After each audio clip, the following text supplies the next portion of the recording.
Welcome to this DaVinci Resolve Fusion node breakdown.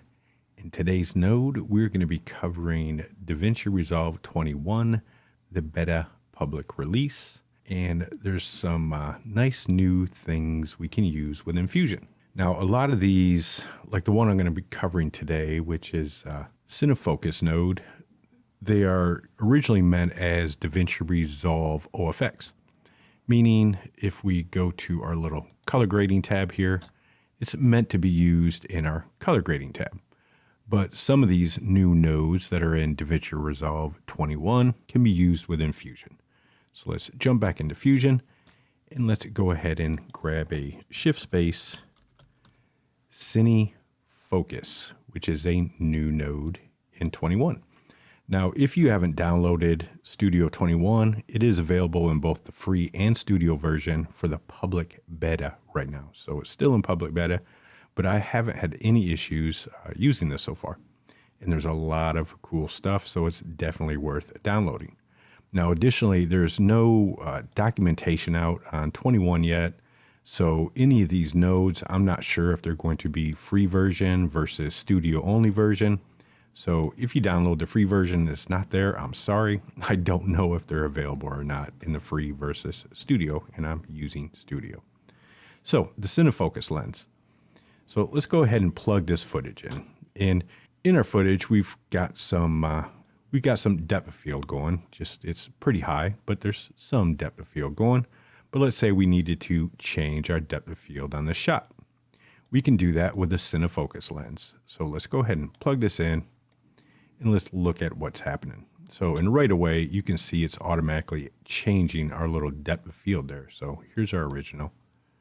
Here's our new CineFocus lens. Now, what's happening is this is creating a depth map.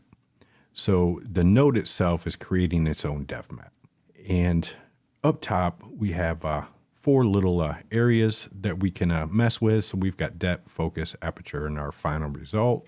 And within this depth or within the focus, different menus will pop up. So I'm in the depth right now, so I can use this depth map stuff.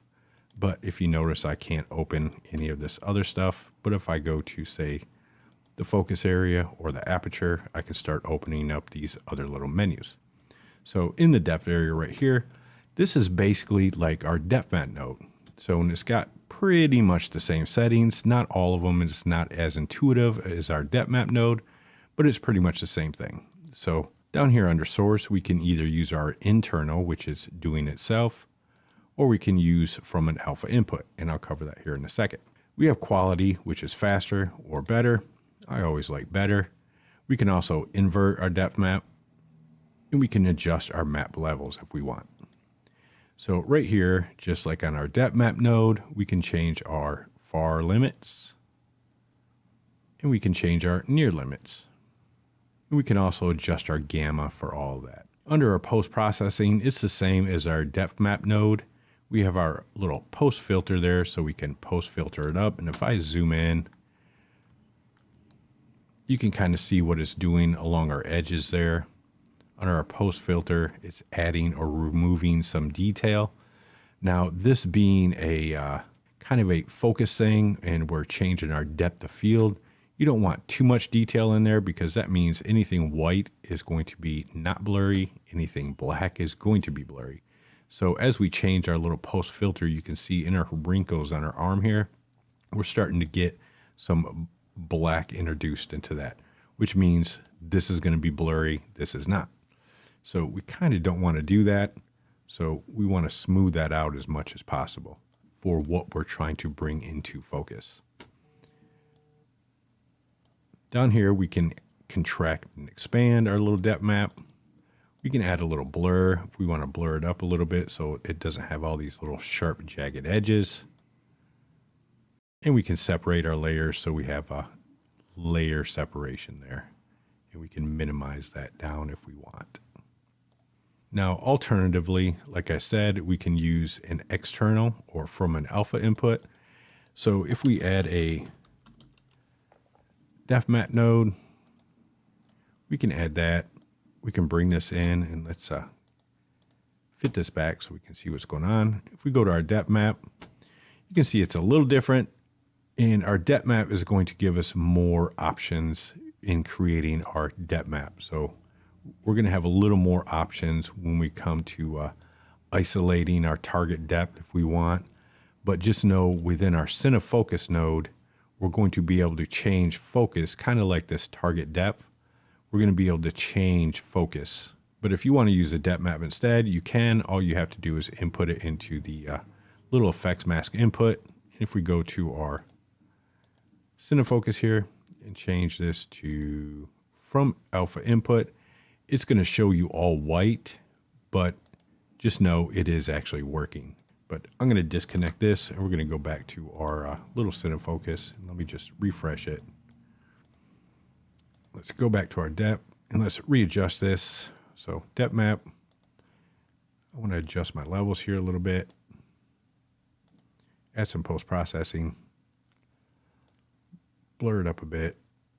Bring my layers down so I don't have so many layers going on. So now once we get our depth all set up, we can go to our focus area. And this is where we're going to focus in on our shot. So we can change the focus distance. So if you notice, you see this is dark.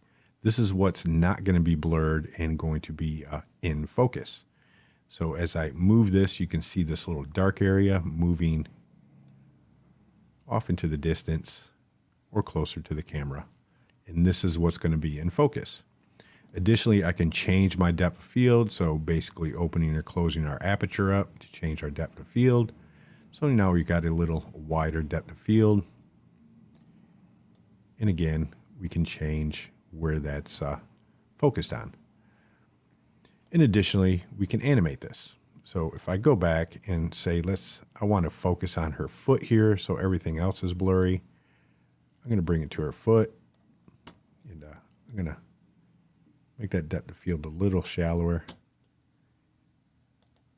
Animate that. And I'm going to animate this just in case I need to change that depth of field. If I go to the end, I can change my focal distance. Like I said, I want to open up my depth of field, so I'm making sure I'm covering her because you can see some stuff's going to be a little blurry.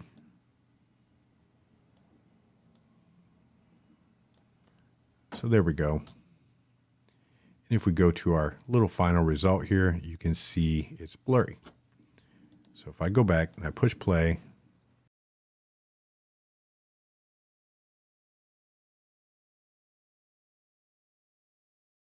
you can see we just changed our depth of field. So we went from this, which is a little cleaner, all the way off in the distance. If you notice, you can see all that stuff, to this, and it's all a little blurrier and focusing in on our little actress there a little better. Now also under our focus, we have this track focus point, no foreground blur, and focus peaking. So we can select this no foreground blur, so nothing up front is going to be blurry, just everything in the back. So if we need to hone our blurring up just to the foreground, we can turn that off in the foreground, or we can leave it on. And for this track focus to point, we can actually track something if we wanted to. And I'll do that in our next little example here. But if you notice, the only thing is available is we can still change our depth map from within this focus. So if we need to come back in here and change our far limits up or our near limits, we can. But everything else is going to be uncheckable or unchangeable in the focus menu. Now, if we go to the aperture menu, this is just showing us our aperture itself. So up here, we can have our bokeh quality, which is faster, enhanced, or better. So let's crank that to enhanced. We can change our aperture size. Now notice we still have our focus distance and our depth of field here. So if I go here to our little focus area, notice we can't change that to see what's going on. If I go to our result, we can go back to our aperture size and we can change our aperture size if we want. So I can blur that up a little more. But back to aperture. This is basically showing us what our aperture is looking like. So under here, we can go down to our lens properties and our aperture, and we can adjust stuff within here. So on here, we can add stuff like chromatic aberration, and spherical aberration. And I'm going to go over this when I go over my last little demo here. But we can also change our aperture. So if I select this shaped bokeh, if I change that, and if I zoom into our little aperture here, and actually let's go here and let's change our aperture size so it's a little larger. But I can change the number of blades. So if I want less blades and have it a little more starry, I can make it a little more starry. I can change the rotation. I can change the curvature of those blades, so really make it starry. And I can change a pinwheel, so I can actually have those curved aperture blades visible. And whether you are or whether you want the look of an anamorphic lens, we can check this, and all it's going to do is going to anamorphize that little bokeh there. So you can see we can change the amount. Now if we go to our result here, this is where we're seeing our actual result of everything we've done. And within this menu, we can select everything in our little submenu. So we can still change our focus. So I can still change my aperture size, like I said. I can still animate my focus distance if I need to change that. I can also change my depth map if I need to change that in the final result. I can change my lens properties. I can change my aperture as well. I can change my lens distortion. So if I have a curvature in my lens there, you notice it's changing. But as I said, I'm going to get into this in our last little demonstration here, because I think I'm going to find myself using this lens and the lens properties more than just the defocus or the depth of field. Anyway, but we've also got a foreground edge lap, because sometimes we get some issues with these edges. And I'll kind of show you that in our next example, because it's pretty strong, but we're going to get some issues with our edges. So we can kind of preview any issues that are going on. And here there doesn't seem to be much. But if we do have issues, we can improve that overlap of our original footage and our little blur that's going on there. Or I can check this automatic edge handling, and it'll handle it itself as good as possible. Additionally, we have remove and replace grain. So we can select remove grain, and it's going to remove grain everywhere, not just in our little areas. So I can select enhanced or AI ultra if I've got studio, and this isn't going to be available within the free version, I don't believe. I can split my luma chroma thresholds. I can change my threshold here to remove some noise. I can preview that grain that's going on so I can see what I'm removing. And I can replace my grain after the defocus, but we need to uncheck this preview grain. And once I do, I can add grain. So if we look and we zoom in here, you can see we're adding grain over top of everything. But under our grain, it's our typical grain settings. We can change the strength, how much, how little. We can change the grain size. And you may or may not see this in the YouTube compression, but the grain size is changing. We can change the softness, and we can change the saturation level of it. So that is pretty much what our little CineFocus is doing. It's going from this, adding some depth of field type focus to it, and it's all animatable. So we can do rack zooms, rack focuses, do different things, or not zooms. We could do rack focuses if we need to. But mind you, this isn't always perfect. So let's go ahead and bring up our little example here. So let's say we want it to focus on our model going from the back to the front. So we could technically track her. So let's go ahead and track her eye here. So I'm going to add a shift space tracker node. On our tracker node, I'm just going to plug this in. And where's my tracker? Way over there. So let's just track her little eyebrow there, because I know she's going to blink and move around and do random stuff. So let's go ahead and track that forward.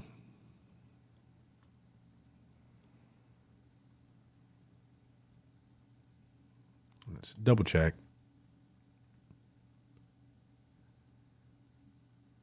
Our track looks good. So we've got our track. We can go ahead and disconnect this and leave this off to the side. Fit. And we're going to add a shift space CineFocus on this one. And let's look at what's going on. So first thing I want to do is I want to go here and I want to track focus to point. And once I do, we're going to get this little focus point XY location. If I right click, I can connect to my tracker position. So now my focus point is tracked to her face. So if we go to our little depth map here, you can see our tracker is tracked to her face. But if you notice, our focus is a little off. So we can change our depth of field. We can go to our depth map and we can change this up a little better. So we're going to adjust our far limits and our near limits. We're going to separate our layers. If we go to our little aperture here, we can change our aperture size so it's larger. And you notice here we can change our focal distance. And this is important because if we go back to our focus, we have no way to change our focus distance here because we're using our focus point to tell it where to focus on. So as she gets closer to the camera, you notice it's darker because it's tracking that location right there. But if we go to our aperture, this now changes to focal distance again. So I can technically change this if I want. Go to result and you notice it's a little blurrier. But we need to fix some of this depth of field stuff or our little depth map going on because now her feet are blurry.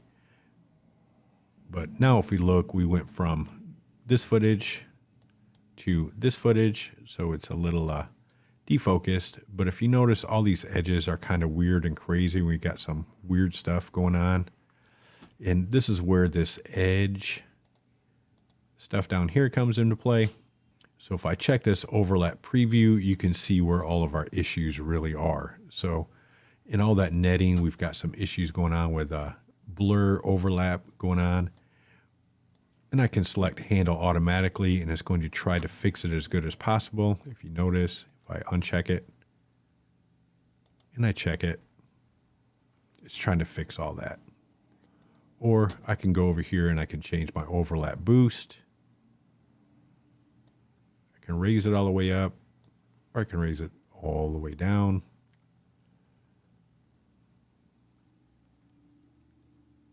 Or again, just let the program try to figure out what's going on. So now if we play,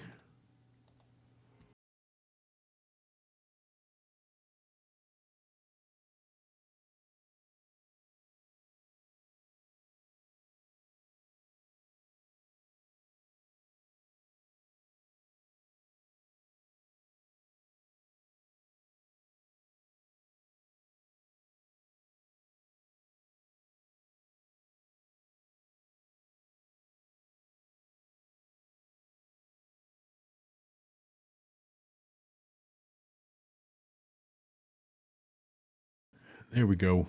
We've got a little depth of field going, but you can see it's doing some odd things in here, but still not too bad. We went from this, everything being somewhat in focus, a little tiny bit of depth of field going on up front. From that to that, just pulling you into the model a little more. Now, I mentioned these lens things, and here's the thing. I am a super big fan of Zack Snyder and his homemade lenses he uses in his movies. Lenses you can't just buy because he literally makes them on set. But they do weird things, and it's got a lot to do of how your edges or maybe distorted, or how the halation comes in, or the different things that happen in the lenses he makes. And this CineFocus node is pretty cool, and it lets you do things like that. Well, Not too much. You don't have too much play with it, but you can still get some pretty cool looks because we've got this footage here and it's just of this girl standing here.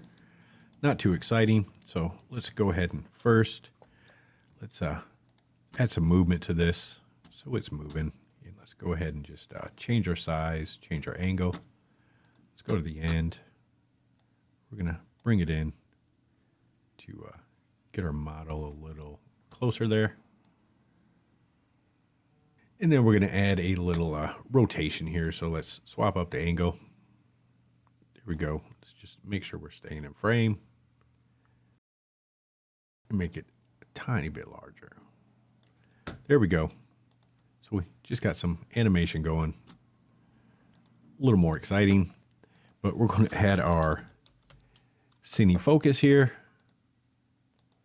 And I'm not going to worry about my my depth of field right now because I really just want to go down to this aperture area or our result. And I'm going to go to this lens distortion.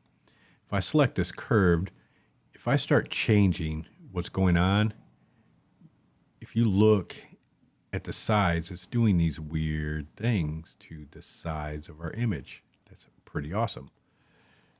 And we can also change our lateral aberration. That's pretty awesome. And we can also change the phase of it if we want. So we can go ahead and animate this if we want. So I'm going to go to the beginning, animate this, animate this. I'm going to go about here, change it a tiny bit.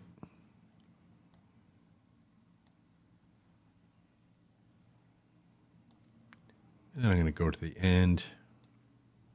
I'm going to change my curvature and really crank my little lateral aberration there. So now if we play, we've got this thing going on.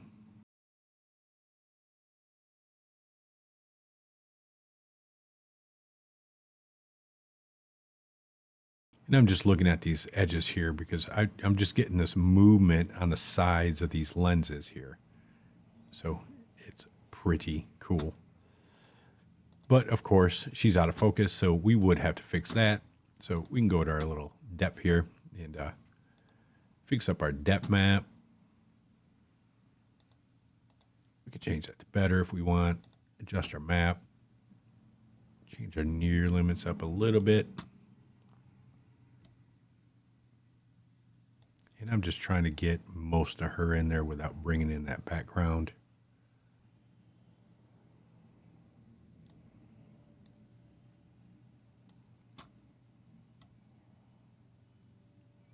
And I'm going to select my little animate here. And I could change up my aperture size, but I really don't want to. I want to kind of keep it there so we can see what's going on.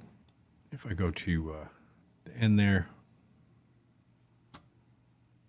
look at our focus. It's pretty good. I don't think I got to change it too much.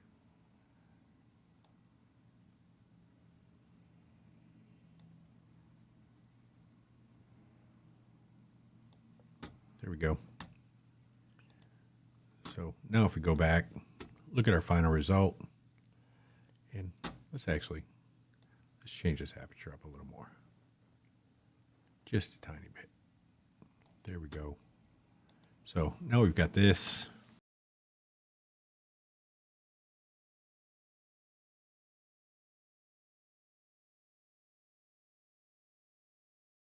So if we look, we added just a little movement going on in that background as well. So if we look at just our normal transform, it's just kind of stagnant to this. And then of course we would probably want to add some color adjustments here because something is a little off with her midtones.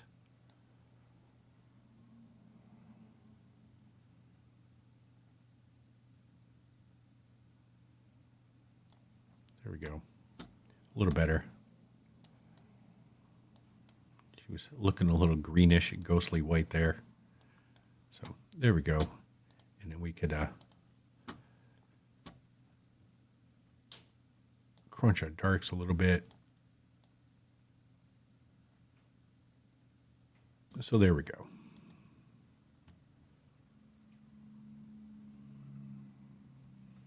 So we went from this stagnant shot to animating it with a little movement going on in the background, to adding a little color. And there you go. So I honestly think I will find myself using this CineFocus for these type of effects, like these lens effects, a little more than just a blur effect. So that is the lens focus node. I will see you in the next DaVinci Resolve 21 node breakdown.